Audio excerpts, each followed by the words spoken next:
Hello നമസ്കാരം എല്ലാവർക്കും നമ്മുടെ പുതിയൊരു വീഡിയോയിലേക്ക് സ്വാഗതം. നമ്മൾ ഇന്ന് എക്സൽ ആണ് കേട്ടോ പറയാൻ പോണത്. എക്സലില് ഒരു വർക്ക് സ്റ്റാറ്റസ് സെറ്റ് ചെയ്യുന്നതിനെ കുറിച്ചിട്ടാണ് നമ്മൾ ഇപ്പോൾ ഒരു വീഡിയോ പറയാൻ പോകുന്നത്. അപ്പൊ ഇന്നത്തെ വീഡിയോയിൽ നമ്മൾ ചെയ്യാൻ പോകുന്നത് ഇങ്ങനെ ഒരു വർക്കാണ്. ഇതില് ഇപ്പൊ പെൻഡിങ് എന്നാണ് വന്നിട്ടുള്ളത്. ഇതിന് പകരം നമ്മൾ ക്ലോസ്ഡ് എന്ന് ടൈപ്പ് ചെയ്യുമ്പോൾ ഓട്ടോമാറ്റിക് ആയിട്ട് ആ ഒരു റോ മുഴുവൻ കളർ ചേഞ്ച് ആവുന്നതായിട്ട് നമുക്ക് കാണാൻ പറ്റും. ഇവിടെ എവിടെയൊക്കെയാണോ നമ്മൾ ക്ലോസ്ഡ് ടൈപ്പ് ചെയ്യുന്നത് അവിടെയൊക്കെ ആ സെല്ലിൽ മാറ്റം വരും. തിരിച്ച് നമ്മൾ ക്ലോസ്ഡ് തന്നെ പെൻഡിങ്ങിൽ തന്നെ ആക്കി കഴിഞ്ഞാൽ പഴയ പോലെ നമുക്ക് കളർ മാറി ഫോർമാറ്റ് ചെയ്യാത്ത രീതിയിൽ തന്നെ നമുക്ക് കിട്ടും. ഇതാണ് എങ്ങനെയാണ് നമുക്ക് ചെയ്യാൻ പറ്റുക എന്നുള്ളതാണ് ഇന്നത്തെ വീഡിയോയിൽ നമ്മൾ പറയുന്നത്. ഓക്കെ, അപ്പൊ നമുക്ക് വീഡിയോയിൽ നോക്കാം. വർക്ക് സ്റ്റാറ്റസ് നമുക്ക് സെറ്റ് ചെയ്യുന്നത് നമ്മളിവിടെ വർക്കിന്റെ ഡീറ്റെയിൽ എഴുതിയിട്ടുണ്ട്. സ്റ്റാറ്റസ് പെൻഡിങ് ആണ് നമ്മൾ കൊടുത്തിട്ടുള്ളത്. അപ്പൊ നമ്മൾ പെൻഡിങ് മാറ്റിയിട്ട് വർക്ക് ക്ലോസ് ആയി കഴിഞ്ഞാൽ ഈ ഒരു റോ മുഴുവൻ നമുക്ക് ഹൈലൈറ്റ് ചെയ്ത് കാണിക്കണം. കണ്ടീഷണൽ ഫോർമാറ്റിംഗ് ഉപയോഗിച്ചിട്ടാണ് നമ്മൾ ഇത് ചെയ്യാൻ പോകുന്നത്.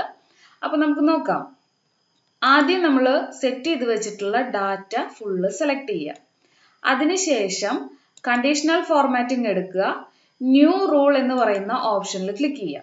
അതിൽ use a formula to determine which cell to format എന്ന് പറയുന്ന ഓപ്ഷനിൽ ക്ലിക്ക് ചെയ്യുക. Format value where this formula is true എന്ന് പറയുന്ന ഭാഗത്ത് ക്ലിക്ക് ചെയ്യുക. ഇവിടെ ക്ലിക്ക് ചെയ്തതിന് ശേഷം നമ്മുടെ ഡാറ്റയിൽ നിന്ന് സ്റ്റാറ്റസ് എന്ന് പറയുന്ന സെല്ല് നമ്മൾ സെലക്ട് ചെയ്യണം. അപ്പൊ ഇവിടെ ഇതുപോലെ നമുക്ക് നമ്മുടെ സെല്ലിന്റെ അഡ്രസ്സ് കാണിക്കും. അതില് 1ന് മുന്നേ ഉള്ള ചിഹ്നം നമ്മൾ മായ്ച്ചു കളയുക. അതിനുശേഷം ഈക്വൽ ഇടുക. ഡബിൾ കോട്ട്സിൽ എന്താണോ നമുക്ക് അവിടെ ടൈപ്പ് ചെയ്ത് വരേണ്ട വേർഡ് അത് ടൈപ്പ് ചെയ്ത് കൊടുക്കണം.